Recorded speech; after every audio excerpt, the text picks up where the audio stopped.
Sir ನಮಸ್ತೆ. ನೋಡಿ sir, ಇದು ಒಂದು 2 ಎಕರೆ ಲ್ಯಾಂಡ್ ಸೇಲಿಗೆ ಬಂದಿರುತ್ತೆ. ಇದು ಬಂದು Gudibande taluk.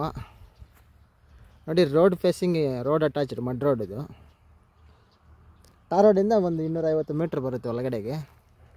Gudibande taluk, general legal property.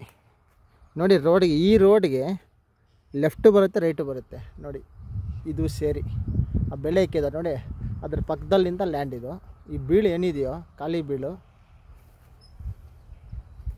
ಇದು ಲ್ಯಾಂಡು. ಇದು Bagepalli to Gauribidanur main highway ರೋಡಿಂದ ಕರೆಕ್ಟಾಗಿ ಒಂದು 250 ಮೀಟ್ರ್ ಒಳಗಡೆಗೆ ಬರುತ್ತೆ. ಇದು ಅದಕ್ಕೂ ಕೂಡ ಇದು ನೋಡಿ, ಲಾರಿಗಳು ಹೋಗುವಂಥ ರೋಡ್. ಇದು ಒಳ್ಳೆ land sir, general legal property, red soil, ಒಂದೇ ಫ್ಲ್ಯಾಟು, ಸೂಪರಾಗಿದೆ ಲ್ಯಾಂಡ್. ನೋಡಿ, ಯಾರಿಗಾದ್ರೂ ಇಂಟ್ರೆಸ್ಟ್ ಇದ್ದಲ್ಲಿ ಒಂದು ಲುಕ್ ಹಾಕೊಳ್ಳಿ. ಹುಣಸೆ ಮರ ಬರುತ್ತೆ ನೋಡಿ, ಅದು ಬೌಂಡ್ರಿ ಹಂಗೆ ಹೋಗುತ್ತೆ, ಹಂಗೆ ಬರುತ್ತೆ, ಹಂಗೆ ಲ್ಯಾಂಡ್. ನೋಡಿ, ಯಾರಿಗಾದ್ರೂ ಇಂಟ್ರೆಸ್ಟ್ ಇದ್ದಲ್ಲಿ ಒಂದು ಲುಕ್ ಹಾಕ್ಕೊಳ್ಳಿ. Thank you.